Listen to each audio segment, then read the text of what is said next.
Here's the big challenge of life. You can have more than you've got because you can become more than you are. That's the challenge.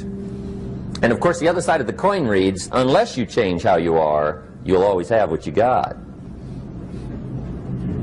I have found in my experience that income does not far exceed personal development.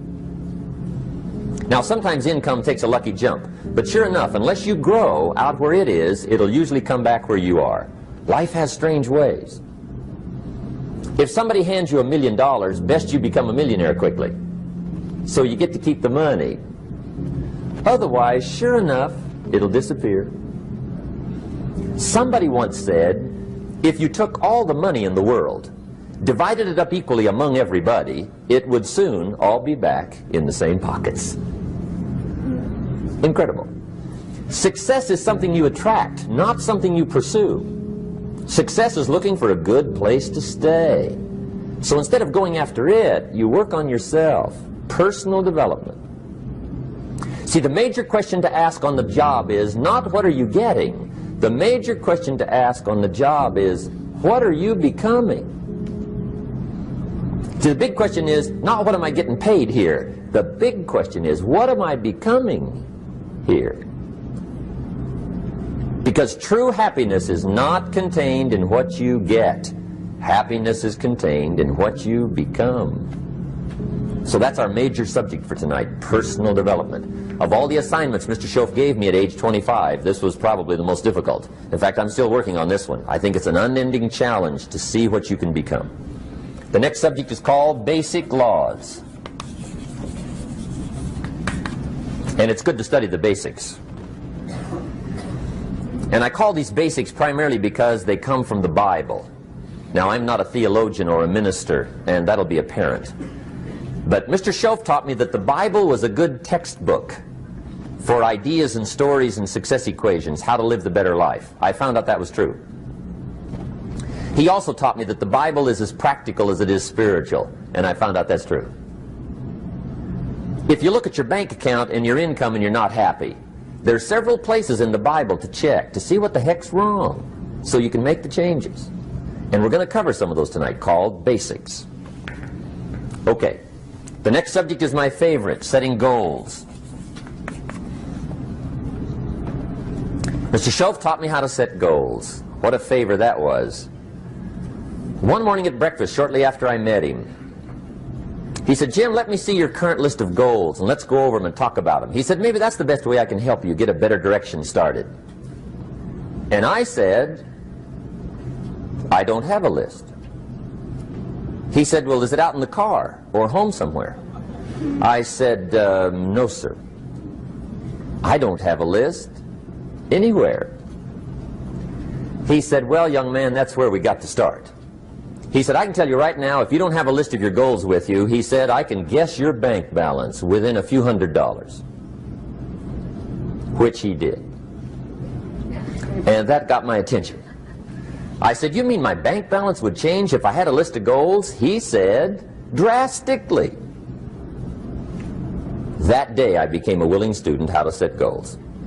And sure enough, learning how to set goals changed my life. And I often wondered why no one had ever taught me how to set goals up until age 25. I went to high school, but if they offered it, I missed it. I went to college for a year, never heard it. I worked for Sears. Really. And to my knowledge, Sears never taught it. Right? How to set goals. So here I am, age 25, married, my family's starting, I've been to college, I'm working, and I still don't know how to set goals. But fortunately, when I was 25, I met the man who taught me how, and it revolutionized my whole life. Economically, socially, personally, it's incredible. So I want to share with you tonight what Mr. Shoaff shared with me, how to set goals. It can be a life changer. Okay, the next subject is the negative part of the seminar. Life is part negative, so we got to talk about the negative. And this subject is called diseases of attitude.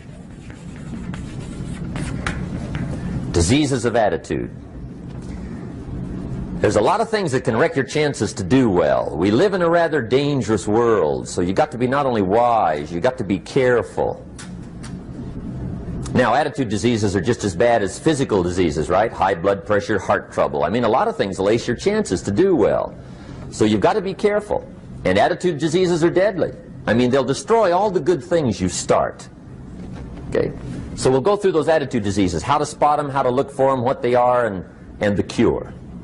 And I'm a pro on these because I've had them all, so I can give you excellent advice on these. Now, the last subject we're going to consider tonight is called the day that turns your life around. The day that turns your life around. And under this subject, we're going to talk about the emotions that can change your life. Human beings are emotional creatures, and emotions are powerful for life change. Now, of course, emotions are so powerful they can go either way on you. Emotions can either build or destroy.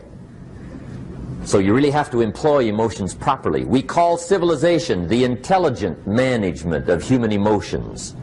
If you can intelligently apply your emotions in the right direction, no telling what can happen. Could turn your life around one day would be sufficient.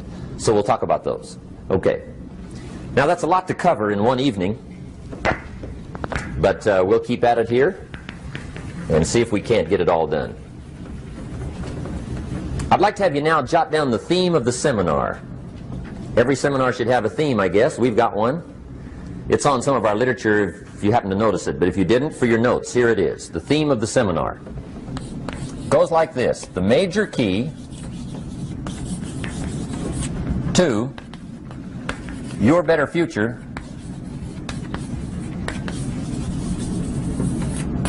is you. That's the theme of our seminar tonight. The major key to your better future is you. And I'd like to have you underline two words just to give it some added punch. Underline the word major and the word you, so that it reads, the major key to your better future is you. Now, my first suggestion is transfer this to a card or something where you can put it up, where you can see it every day. Preferably put it up where you can see it at the beginning of the day, before you go off to put the day together. This is a good phrase just to glance at, to keep in mind as you're putting the day together. It's called the silent seminar. If you'll just let this talk to you during the day, I found it to be tremendously helpful. The major key to your better future is you. For a big share of my life now, I didn't have this one quite figured out, among a lot of things I didn't have quite figured out. Many things used to puzzle me back in those early days. I used to wonder why two people could work for the same company, one make twice as much money. Now, see, that used to puzzle me. And maybe they were the same age, graduated from the same school, live in the same community, work for the same company, with the same products and the same services. They've got the same traffic, the same problems, and one makes $1,000 a month, the other one makes $2,000 a month. Now that was my puzzling question. Why would this long list be the same and the money twice as much? I asked, what's the difference between $1,000 a month and $2,000 a month? And I don't mean $1,000 a month, right? I could figure that out. But what makes the difference? Why would one person do twice as well, 3 times as well? Speaking economically. Now, I know there's more than one way to do well. I understand that. But in this little narrow area called compensation, what's the difference? Well, back then, with my faulty thinking, I'm trying to reason it out. I thought, well, maybe time makes some of the difference, right? Some people do better because they have more time. I used to say, Harold ought to be able to do well. He's got a lot of time. If I had all of Harold's time, I could do well. Now, that's got to be dumb, right?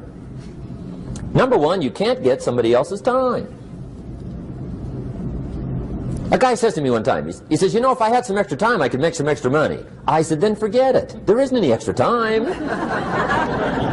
Hey, when the clock strikes 12 midnight, that about wraps it up, right? I mean, you can look around the gongs there for a little more, but it's over. You say to the guy, what are you doing? He says, I'm looking for extra time. See, they'll come and take you away, right? There isn't any more time. Now, if you can't get more time, which you can't, what could you get more of that would make a difference in economic results? And here's the key word. Make it a part of your notes. We're going to consider it tonight. The word is value. And I have a little phrase for your notes. Value makes the difference in results. Value makes the difference. You can't get more time, but you can create more value. Now here's the first lesson of economics. Everybody should learn it from the time they're old enough to understand what a dollar means. How to earn one, how to get one, how to keep one, what to do with it. First lesson of economics. We primarily get paid for value. That's lesson one. Bringing value to the marketplace, that's how you get paid. You don't get paid for the time. I know it takes time to bring value to the marketplace, but you get paid for the value, not the time. Now, since that's true, here's one of the key questions of the evening. Is it possible to become twice as valuable at the marketplace and make twice as much money in the same time? Could you become 3 times as valuable? Make 3 times as much money in the same time? Is that possible? The answer is yes, if. And it's always if, right? Life is known as the big if. Harry Truman once said, life is iffy. How true. And here's the big if we're going to consider it tonight. It's possible to do much better at the marketplace if you go to work primarily on yourself. And that's the theme of our seminar tonight. Learning to work primarily on yourself. People have asked me for the last 24 years, how do you develop an above-average income? And the answer is, become an above-average person. Develop an above-average handshake. Some people want to be successful, they don't even work on their handshake. As easy as that would be to start on. They let it slide, they don't understand. Develop an above-average smile.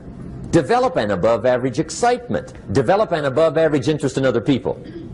Develop an above-average intensity to win. See, that'll change everything. Probably one of the most frustrating experiences in life is looking for an above-average job with above-average pay without becoming an above-average person. It's called frustration.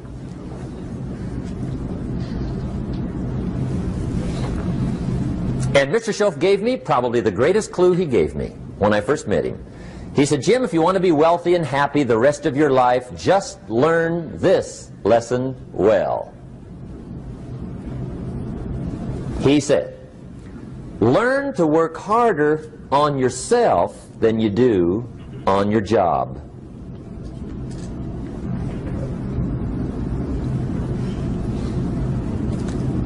Then Mr. Shoaff gave me probably one of the most important clues among so many things he taught me, but this was in those early days. Mr. Shoaff was very kind, but he was also very abrupt. And he had these interesting questions to ask. I'm giving him a little rundown one day on how things hadn't worked out for me. He said, Mr. Owen, I've got the answer for you if you will listen carefully. And listen carefully I did that day and for the next 5 years. If somebody's wealthy and happy, you gotta listen. He said, Jim, I've only known you a short time. But he said, it's already my honest opinion that for things to change for you, you've got to change. That wasn't quite the answer I was looking for. But that's the answer he gave me, and I pass it along to you on this warm summer evening in Anaheim, California, 1981. For things to change for you, you've got to change. Otherwise, it isn't going to change. Before I met Mr. Shoaff, I used to say, I sure hope things will change. Right? That seemed to be my only hope. If it isn't going to change, I'm in serious trouble. And then I discovered it isn't going to change, so I'm in serious trouble.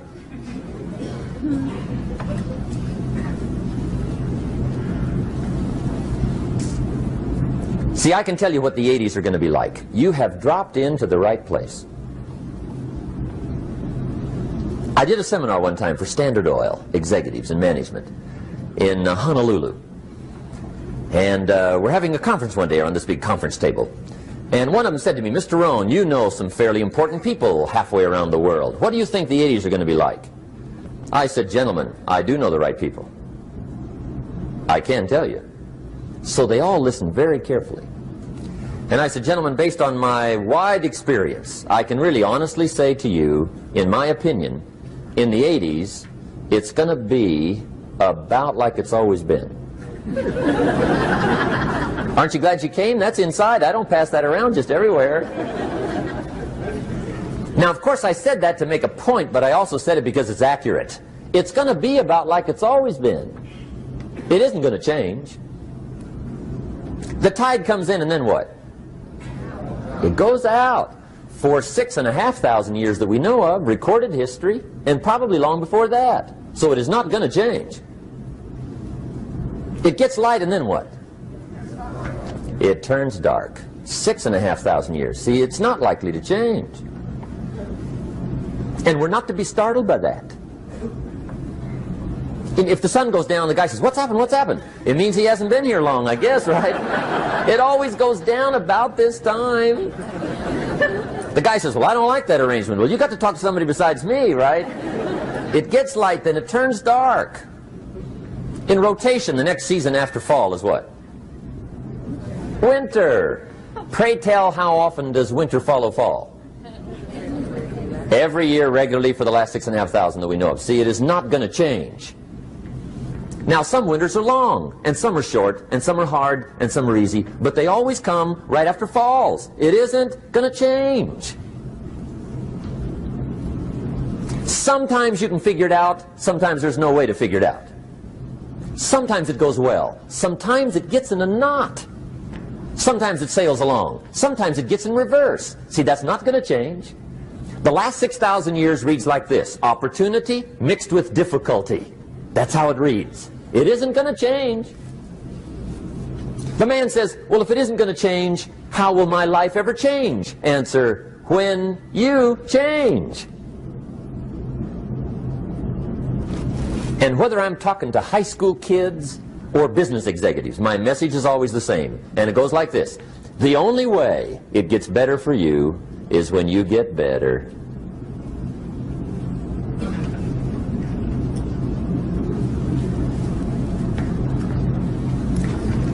Let me give you the 4 major lessons in life to learn. Here's 4 majors.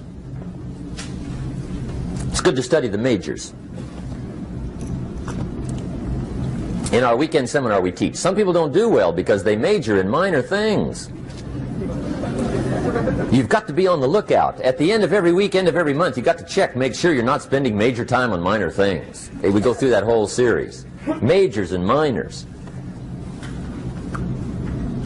Now, let me give you 2 phrases before we get to the 4 majors. This will set it up and you'll see where I'm going. 2 key phrases for your notes. Here's the first one. Life and business is like the changing seasons. That's the first phrase. Life and business is like the changing seasons. One of the best ways to describe life, it's like the seasons. Frank Sinatra sings, "Life is like the seasons." Now here's the second phrase. Very important. You cannot change the seasons, but you can change yourself. You can't change the seasons, but you can change yourself. And see, that's how life gets better for you, not by chance, but by change. Now, here's the 4 major lessons in life to learn. I've got my first book finished. Came out a couple of weeks ago. This is in it. The 4 major lessons in life to learn. Here they are. Number 1, learn how to handle the winters. That's lesson 1. They come right after falls with regularity. Some are long and some are short and some are hard and some are easy, but they keep coming. You must learn to handle the nights. They come right after days. You must learn to handle difficulty. It comes right after opportunity. You must learn to handle recessions. They always follow progressions. For the last 6,000. See, it isn't going to change. The lesson you must learn is how to handle it. And there's all kinds of winters, right? The winter when you can't figure it out. The winter when it all goes smash. The winter when it turns belly up. The winter when it won't work, when you've run out of money and you've got a broken heart. See, those are winter times. There's all kinds. Economic winters, social winters, personal winters. When your heart is smashed in 1,000 pieces and the nights are unusually long, your prayers seem to go no higher than your head. It's wintertime. Barbara Streisand sings, "It used to be so natural to talk about forever, but used to be's don't count anymore. They just lay on the floor till we sweep them away.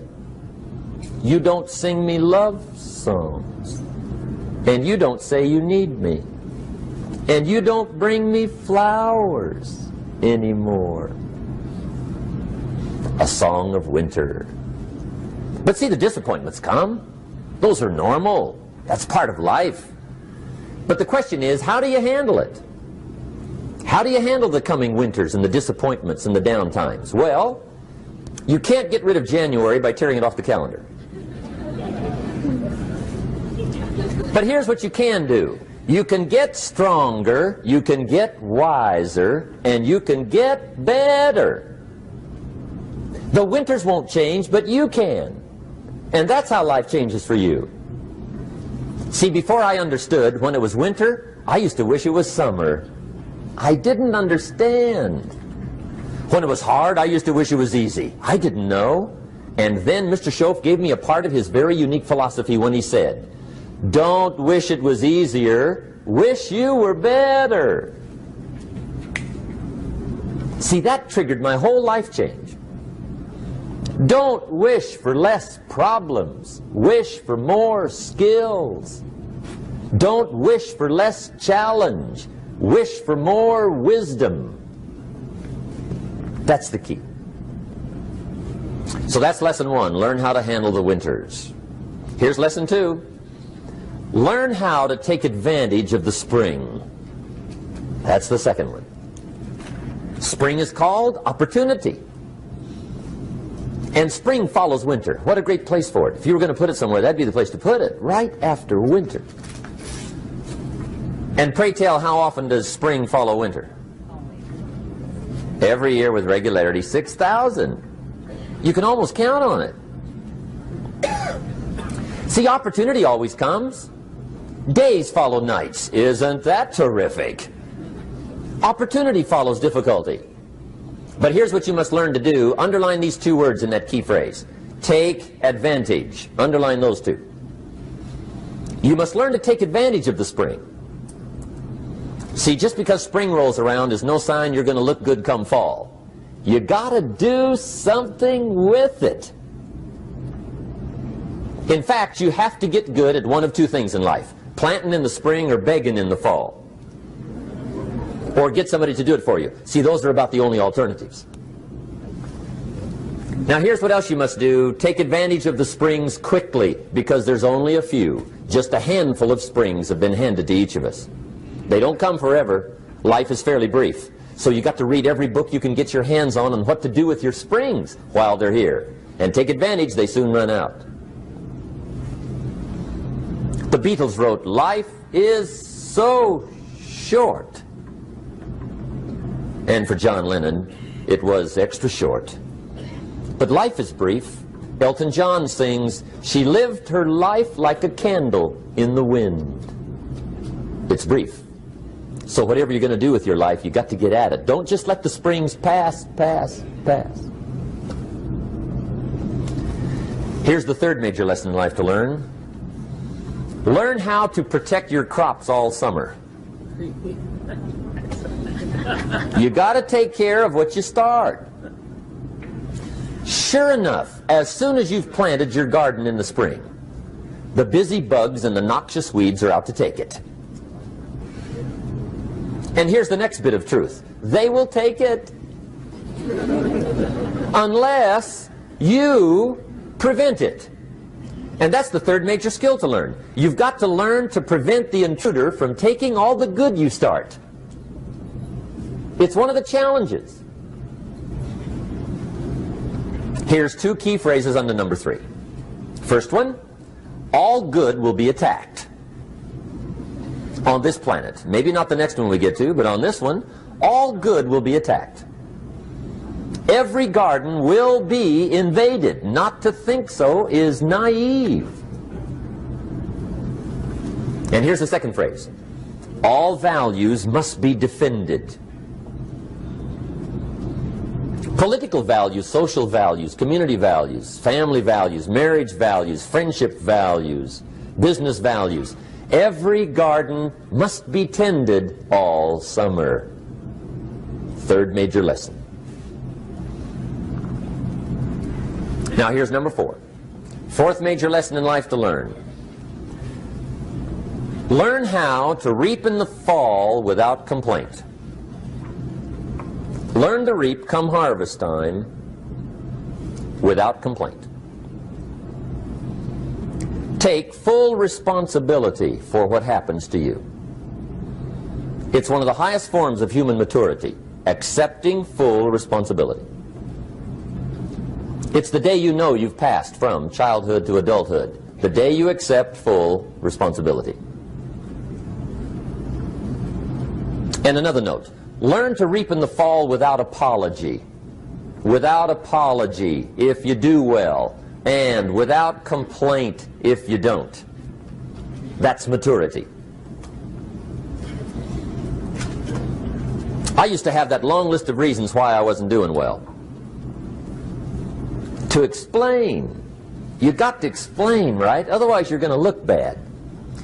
I used to have this funny list called Reasons for Not Looking Good.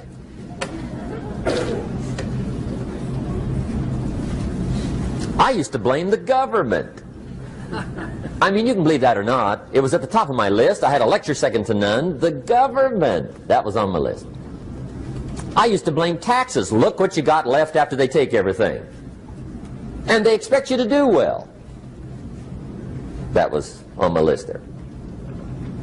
Prices, that one's easy, right? You walk into the supermarket with $20, come out with a little half bag. So I had that on the list. I used to blame the weather. I blamed the traffic. I used to blame my car. I blamed the manufacturers. I used to blame the company. I blamed company policy. I used to blame the training program. I blame my negative relatives. They were always putting me down. I blame my cynical neighbors. They're just selfish, looking out for themselves. Won't loan you money? They were on my list.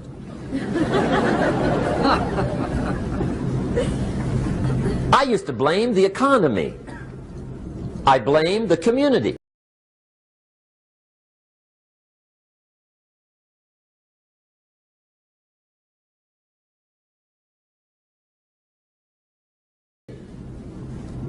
That's a pretty good list for not doing well, isn't it?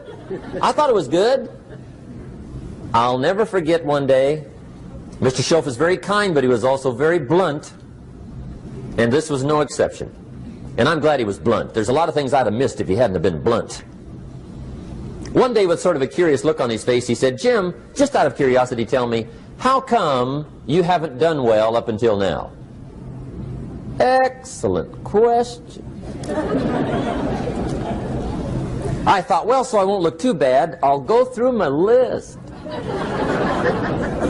And this list I just gave you, I put that on him. And he was very patient. He let me go through the whole thing, the government, the weather. I went through this whole thing. When I finished, he looked my list over very carefully. He said, "Mr. Rohn, big problem with your list. You ain't on it." How brilliant.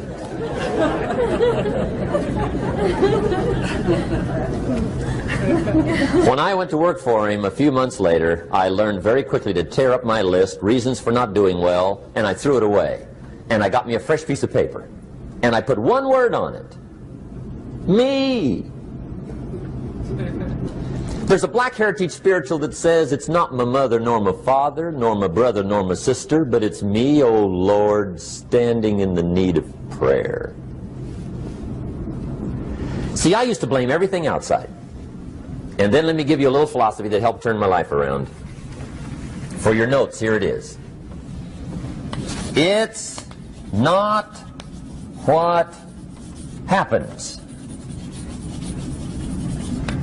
that determines the quality or the quantity of your life. It's not what happens. And the reason is because what happens to about everybody. No different. The sun went down on all of us last night.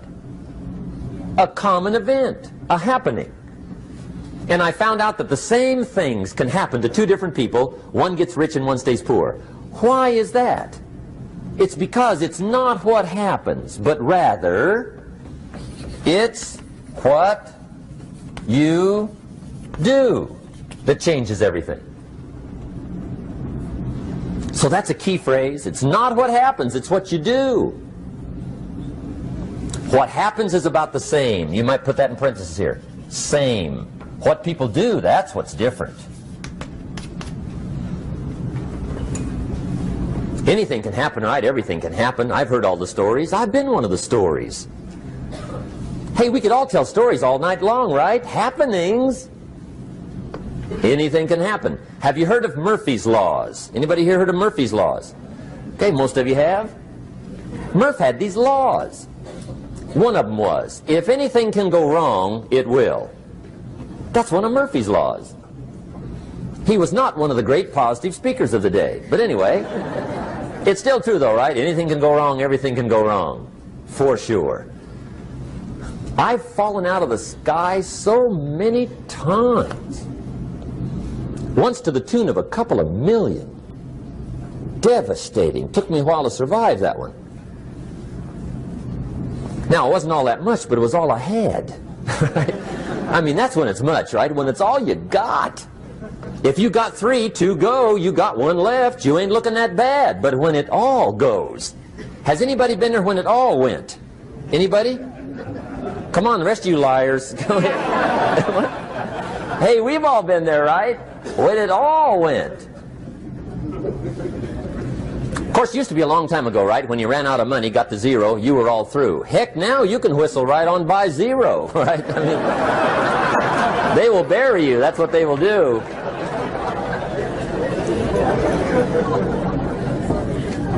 But see, those are the happenings, right? Everything can happen. Anything can happen. But it's not the happenings. It's what you do about it. Somebody says, yeah, but you don't understand the disappointments I've had. Come on. Everybody's had their share. Disappointments are not special gifts reserved for the poor.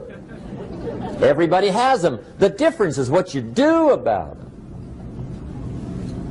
It's not the weather. I used to blame the weather, and I discovered it rains on the rich. So see, that won't help. 2 men wake up one morning, there's a rainstorm on. One of them looks out his window, sees the rainstorm, and he says, wow, what a storm. With weather like this, they can't expect you to go out and make sales. He stays home. Same morning, the other guy looks out his window, sees the same storm, says, wow, what a storm. But he says, you know what, with weather like this, what a great day to go out and make sales. Most everybody will probably be home, especially the salesman.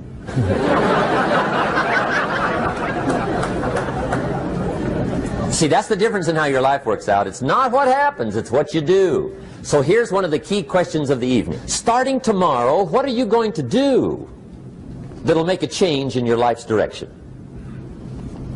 Good question. What are you going to do starting tomorrow that'll make a difference? Now see, if you don't do something starting tomorrow that'll make a difference, guess what? It's gonna be the same. And see, that way you can guess what the next 5 years are going to be like. Look at the last 5. Because the next 5 are going to be like the last 5 unless you, major key, tomorrow, change it all. Or change a little, or change something, or don't change. It's choice time. You can do whatever you want.